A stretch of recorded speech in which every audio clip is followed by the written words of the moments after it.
Saya ingin katakan pada Anda, kalau ada orang ragu, kemudian saya bersumpah, bukankah sumpah itu bisa membuat ia lebih yakin? Bukankah sumpah itu ditujukan untuk menepis keraguan? Lihat baik-baik, manusia saja bersumpah, Anda bisa yakin. Sekarang Allah itu nggak bersumpah pun pasti benar. Tapi kemudian dihadirkan sumpah. Kalau Allah sudah bersumpah, itu bukan sekadar ingin menyampaikan kalimat atau informasi, tapi Allah ingin memberikan komitmen dengan sungguh-sungguh dan menanamkannya ke dalam jiwa. Seakan-akan Allah ingin katakan, hei, saya bersumpah ya, saya komitmen, tanamkan pada jiwamu yang paling dalam. Wadduha, demi waktu duha yang cahayanya begitu menyejukkan, menenteramkan. Bukankah kalau waktu duha Anda keluar cahayanya enak? Ya? Nah, sumpah yang pertama ini ada yang memaknai dengan kalimat makna hakiki. Ini bersumpah dengan suasana alam yang sejuk. Tapi ada yang memaknai dengan kalimat majazi, kata kiasan. Muhammad, saya bersumpah, tanamkan pada hatimu yang paling dalam demi keadaanmu yang pernah mengalami ketenangan. Seperti halnya engkau merasakan cahaya duha. Demi kondisimu yang pernah merasakan sukacita, yang pernah enak, pernah nyaman, gak ada gangguan, persis seperti engkau berjemur dalam suasana duha.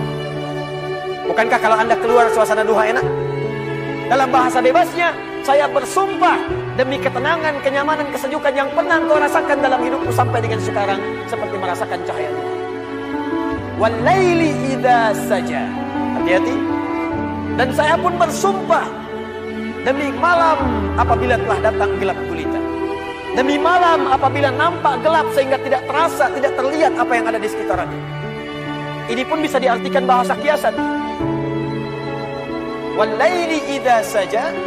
Maaf, kalau malam gelap itu terus cahaya tidak ada, lilin tidak ada, lampu sudah tidak ada, Anda ada dalam satu ruangan, kira-kira, mohon izin ya, maaf sekali, kira-kira benda-benda sekitaran kita nampak tidak? Tidak. Kalau sudah tidak nampak, bisa nggak menjangkaunya secara cepat? Meraba kan? Meraba. Ustaz, tapi gigi saya putih, kalau saya senyum ada cahaya. Tidak. Tetap pantulannya tidak akan menghadirkan optik yang sempurna. Maka ketika Anda ingin meraba, sulit. Ada orang, maaf ya, dihadapkan pada sebuah peristiwa, berat peristiwanya, seperti orang berada di tengah malam. Memang suasananya siang, matahari ada, tapi bebannya begitu berat sampai-sampai matanya terasa gelap, kayak orang limbung, jalan limbung. Pernah punya masalah di kantor, tiba-tiba baru datang, Anda dipecat. Oh, astagfirullah. Kenapa Pak? Jangan tanya alasannya, pulang saja. Padahal suasana siang, terang benderang, mataharinya juga terik, tapi seakan-akan kita mendapatkan sesuatu yang gelap. Pulang goyang. Ibu tiba-tiba baru nyampe di pengajian, dapat WA. Aku sudah tidak mencintaimu lagi. Wah, kenapa ini? Papa, apa yang terjadi? Apa mah? Ada SMS begini. Itu bukan nomor papa, mungkin salah. Tapi kalau itu benar, gelap.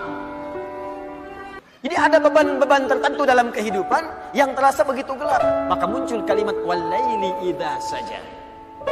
Ataupun suasana yang engkau punya beban Muhammad. Saking beratnya beban itu seperti engkau berada di pertengahan malam yang tidak ada cahaya. Sulit berjalan, sulit meraba, sampai ada beban di pundakmu.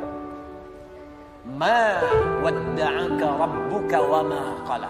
Tanamkan dalam jiwamu, aku bersumpah kata Allah, dan ini komitmenku kepadamu.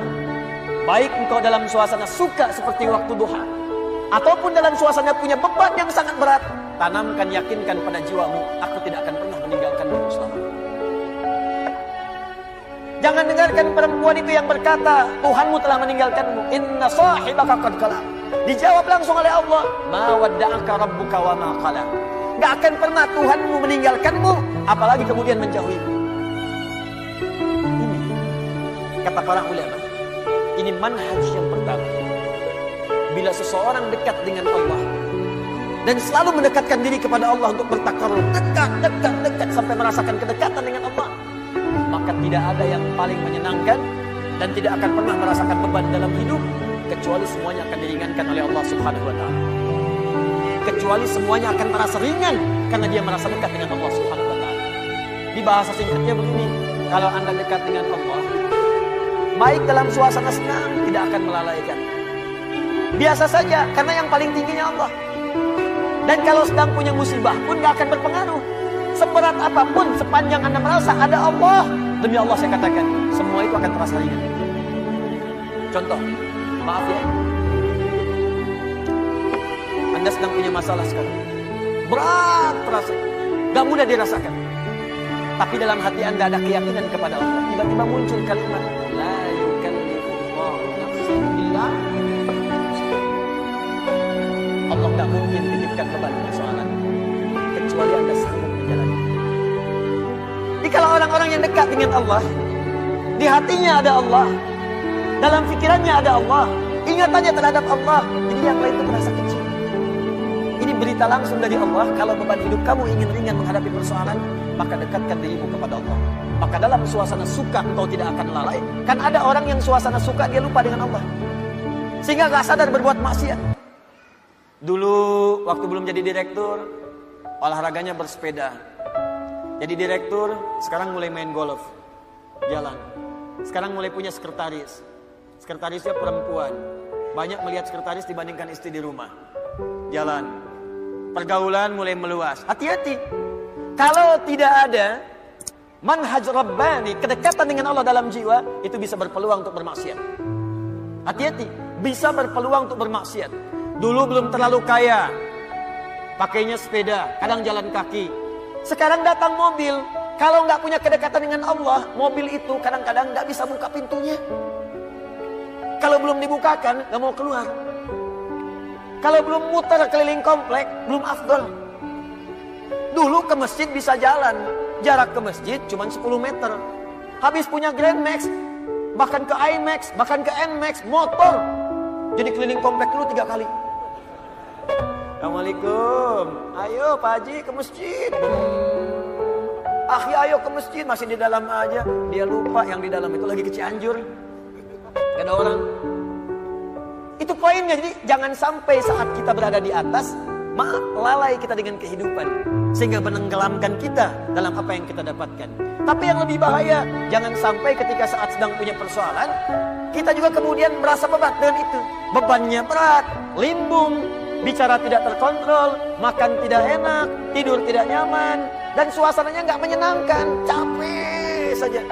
Ada yang tiba-tiba naik ke atas tower, ada yang tiba-tiba naik ke atas tiang listrik, ada yang naik ke apartemen, mau bunuh diri, takut,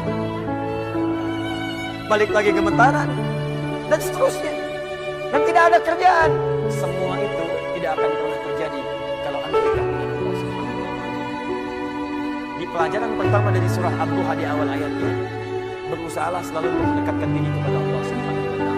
Orang yang dekat dengan Allah, orang yang dekat dengan Allah, maka akan dijamin oleh Allah langsung hidupnya, baik dalam keadaan suka ataupun sedang merasakan duka, tidak akan berpengaruh banyak pada dirinya. Karena yang paling tinggi dan paling menyenangkan adalah kedekatan diri dengan Allah Subhanahu wa Ta'ala. Jelas sampai sini?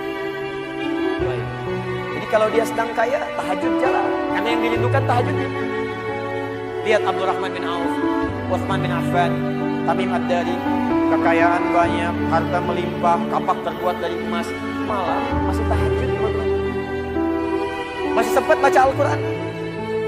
Utsman itu sampai jadi presiden masih punya waktu untuk khataman Quran. Kan Utsman radhiyallahu ta'ala anhu waktu terbunuh kan sedang baca Al-Quran. Masih puasa, saat itu sedang puasa. Anda bayangkan nikmatnya dekat dengan Allah. Walaupun jabatan tinggi, yang terasa nikmat itu saat sedang beribadah kepada Allah, saat tahajud. Itu yang lihat. Nabi itu kedudukannya paling tinggi, tapi kapan merasakan kenyamanan? Saat tahajud, sampai tak terasa rakaat pertamanya 5 juz 4 halaman. Paling sedikit 100 ayat. Saya mau tanya pada Anda, pernah nggak merasakan kenikmatan seperti itu? Apakah nikmat saat dapat door prize, apa saat baca wadduhanya?